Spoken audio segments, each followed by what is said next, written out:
Қалыптасқан дәстүр бойынша қазақ халқы жаңа жылды наурыз айында атап өтеді. Бұрыннан бері біздің адамдар қонақ күтуге әуес. Армысыздар, эфирде этикет бағдарламасы. Бүгін біз қазақ халқының дастархан басында орындалатын әдептілік ережелері жайында баяндаймыз. Қазақ халқы үшін дастархан басына бірге отыру басты дәстүрлердің бірі. Бірге ауқаттанған адамдар болашақта бір-біріне жақын болып, жақсы қарым-қатынас орнатқан. Құрметті қонақ әрдайым төрге, яғни босағаға қарама-қарсы отырғызылады. Оның оң жағынан әлеуметтік мәртебесі мен жасына сәйкес басқа қонақтар орналасады. Сол жағынан үйдің иесі отырады. Төрдің оң жағы ерлерге, ал сол жағы әйел адамдарға тиесілі. Дастархан басындағы ең басты тағам ол әрине ет болып саналады. Ол қазіргі күнде де солай болып саналады. Каждое блюдо, каждый кусок мяса имеет свое название, имеет свое определенное. Дастархан басында отырған әр адамға еттің белгілі бір кесегі тиесілі. Қазақ халқы үлпіршек деген тағам дайындаған. Оны әзірлеу барысында жылқының жүрегі пісіріледі. Бұрында оны тазалап болғаннан кейін жүрек бір ай бойы оның ішіне көміліп тұрған. Осы уақыт өткеннен соң оны сазға батырып пісіру керек болатын. Дайын тағамды ата-аналары көп уақыт бойы көрмеген қызына беріп жүреді. Родители к дочке, которая замуж вышла, и давно их не видят. Үйге кіргеннен кейін әзірленген астан бас тартуға болмайды. Әйтпесе үйдің қожайынын ренжітіп аласыз. Міндетті түрде отырып ауыз тигізгеніңіз дұрыс. Қазақта нан ауыз тигіңіз деп жиі айтылады. Ал наурыз мерекесінде наурыз көжеден дәм татыңыз. Ежелден әзірленетін болас кез келген адамның көңілінен шығуы тиіс деп саналады. Бульон из конины. Наурыз көже әзірлегенде соғымның сорпасына 7 түрлі дәнді дақыл салынады. Дастархан басында әр қонаққа қандай мүше берілетін ұмытпаңыз. Аса құрметті қонақтарға қойдың басы беріледі. Қазақ халқы арасында бұл ізгі құрметтің белгісі. Ақсақал бастың бөлшектерін кесіп, оны қалғандарына үлестіру керек. Еттің әрбір кесегінің өзіндік мән мағынасы бар. Құдаларға жамбас, күйеу балаға төс, ал келіндерге белдеме беріледі.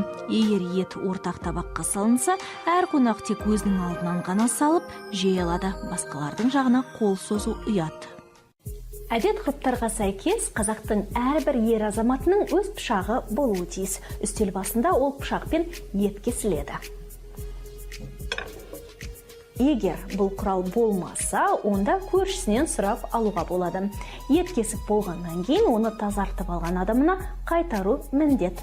Оған қоса бір кесек ет беріледі. Бұл пышақ ақысы деп аталатын дәстүр. Кешкі ас кезінде үстелге қойылатын тағам түрі сан алуан болғаны дұрыс. Дәстүр бойынша еттен әзірленген бірнеше тамақ қойған жөн. Әйтпесе келген қонақтар үй иелері тым үнемшіл деп ойлап қалуы әбден мүмкін. Сол себепті қазақтар отырған қонақ санына қарамайық дастарханға тағамды көп қылып қоятын.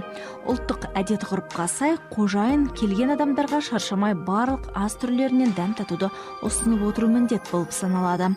Сондай-ақ шақырған адам тамағын ішуді бірінші болып тоқтатпайды. Ең алдымен қонақтар тойып ас ішіп біткені абзал. Два вида горячих блюд. Әдетте біздің адамдар екі тағам түріне тапсырыс береді. Біріншісі ол міндетті түрде ет болуы тиіс. Кейін тауық немесе балық етін әзірлейміз. Это может быть курица, может быть рыба, что-нибудь легкое. Қалыптасқан дәстүрі бойынша дастархан басында тек ақсақалдарға ғана малдас құрып отыруға рұқсат берілген. Ауқаттанғанда тамақты асықпай ішіңіз. Тамақ алғанда 3 саусағыңызды пайдаланыңыз. 2 саусағыңызды табаққа салмаңыз. Егер алдыңыздағы кесек тым үлкен болса, оны алып қолмен 2-ге бөліңіз. Қонақтарды дастархан басына орналастырған кезде ерлі зайыптыларды бірге отырғызу қажеттілігін естен шығармаңыз. Шайды тек әйел адамдар ғана құяды. Бұл ретте де нәзік жандылар үшін қабылданған бір қатар ереже бар. Кейбір үйлерде ыстық сусын кесенің тең жартысына дейін құйылады. Егер одан асып кетсе, қонақтар оны қажетті деңгейде құрмет көрсетілмей, тезірек шығарып тұрма деп ойлап қалуы мүмкін. Қонаққа келгенде үй иелеріне қандай да бір сый тартуыңыз жақсы болады. Қазақ халқы арасында ежелден келе жатқан, бірақ ешбір қағазға басылмаған заң бар. Оған сәйкес үйге келген барлық қонақты құдайдай қарсы алу қажет. Қонақжайлылық ол міндет. Бүгінгі таңда да біздің елдің азаматтары өзінің жомарттығымен белгілі. Осы дәстүрлерімізден арылмайық. Сол себепті этикет ережелерін есте ұстап, табысқа бірге қол жеткізейік.